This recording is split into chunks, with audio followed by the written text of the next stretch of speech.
Baik, kali ini topik pelajaran kita adalah mengenai apa yang disebut dengan angka indeks.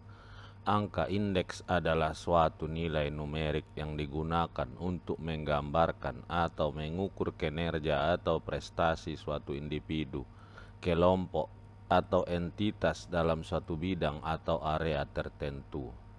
Angka indeks sering digunakan dalam berbagai bidang seperti pendidikan, keuangan, bisnis, kesehatan, dan lain sebagainya.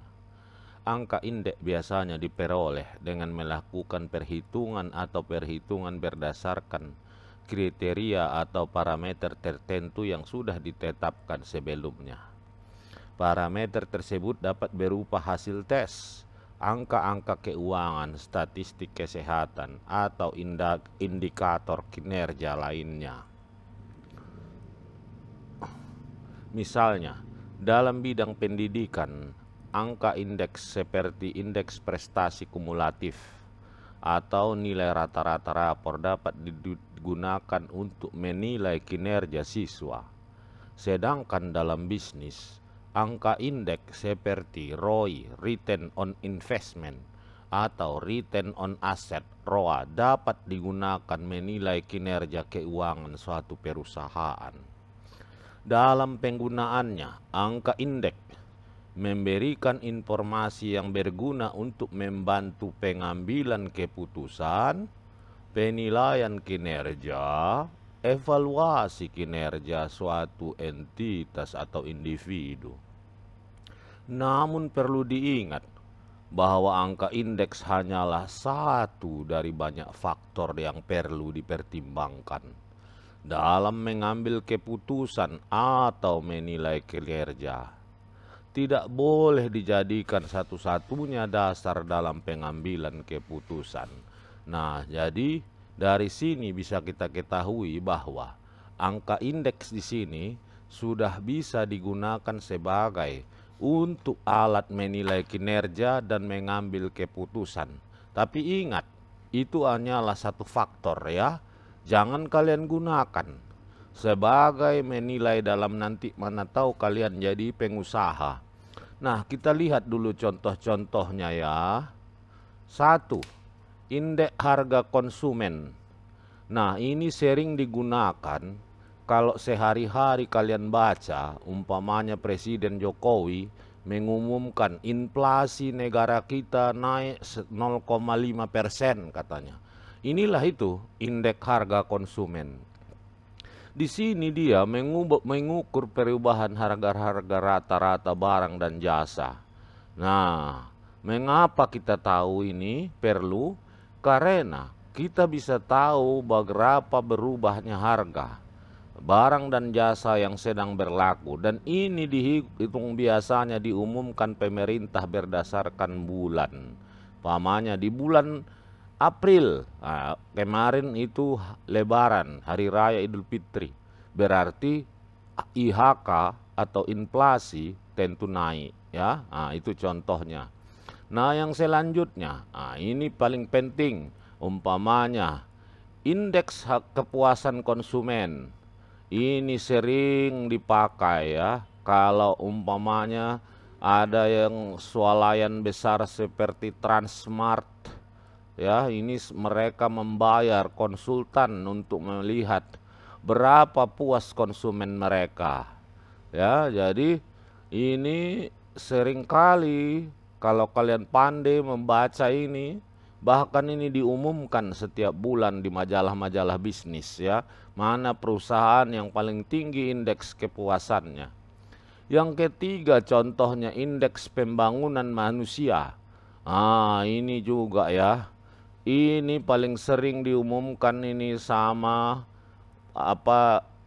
baik dalam negeri maupun dari luar negeri. Contohnya PBB selalu mengumumkan ini, menunjukkan seberapa pedulinya suatu negara mengenai kesehatan, pendidikan maupun standar hidup warga negaranya. Ini sangat penting sekarang ya.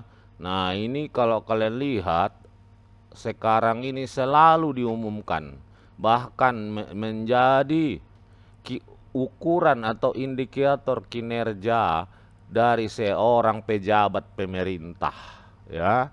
Ini sangat penting. Selanjutnya ada di sini indeks kesehatan lingkungan. Nah, ini kalau sekarang nomor 1 ini menilai suatu negara. Ini diukur oleh biasanya Badan Dunia PBB, ya. Ada indikator-indikator. Dan bagi negara yang memiliki indeks lingkungan yang rendah dianggap sebagai negara yang tidak peduli dengan lingkungan. Apalagi lingkungan sekarang sudah menjadi isu bagi dunia. Nah, nomor selanjutnya. Ini juga ya, apalagi kalian tahu kan ada green economy. Green economy inilah indikatornya itu, indeks ketergantungan energi. Nah, ini sekarang ya target pemerintah itu 2045 Indonesia sudah terbebas dari penggunaan energi fosil seperti minyak dan sebagainya. Makanya sekarang pemerintah mengusulkan atau memberi kompensasi penurunan pajak terhadap pembelian sepeda motor ataupun mobil listrik, ya. Itu dalam rangka mengejar target 2045. Nah, kita lihat lagi ya, kalau yang keenam ini ada indeks demokrasi. Ah, ini yang sering kalau kalian suka nonton politik, katanya indeks demokrasi Indonesia menurun. Indikatornya itu ialah kebebasan pers, hak asasi manusia, kebebasan sipil. Nah, ini kalau kalian lihat ya, ini sering digunakan sebagai apa ya, kalau kampanye diumumkan lah ini ya, apalagi dekat lagi nanti ini Pilpres. Ini nanti akan dibahas oleh semua calon untuk saling menyerang, ya. Indeks kebebasan demokrasi. Selanjutnya ini untuk bisnis. Indeks pengembalian investasi atau ROI. Nah, ini untuk bisnis, ya, perlu ini. Selanjutnya ini yang terbaru, indeks kecerdasan buatan atau AI, artificial intelligence. Ini nanti dipakai ini mungkin di zaman kalian jadi alat ukur sebuah bangsa, tapi sekarang belum karena masih banyak bangsa yang tidak menggunakannya. Nah, yang ke-9 ada indeks kinerja proyek atau IKP. Ini untuk orang teknik lah ini ya, atau orang yang berbiasa dengan proyek.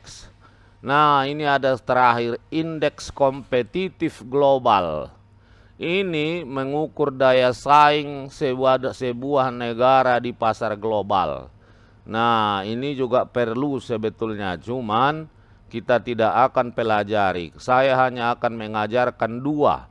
Yang pertama, menghitung indeks harga konsumen.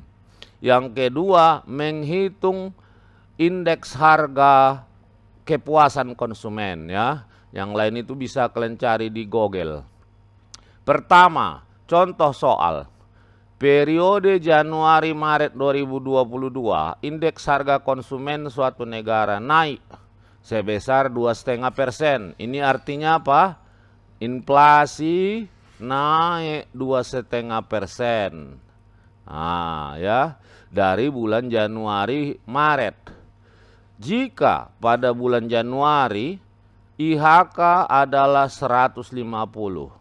Ditanya, berapa IHK pada bulan Maret 2022? Nah, kita perinci soalnya. Diketahui kenaikan Januari-Maret 2,5%. IHK Maret 2022 bisa dihitung ya. Pertama, IHK Januari dikali 1 tambah kenaikan IHK-nya. Kenapa jadi sini faktornya 1? 1 itu sama dengan 100%. Jadi 1, 2,5%.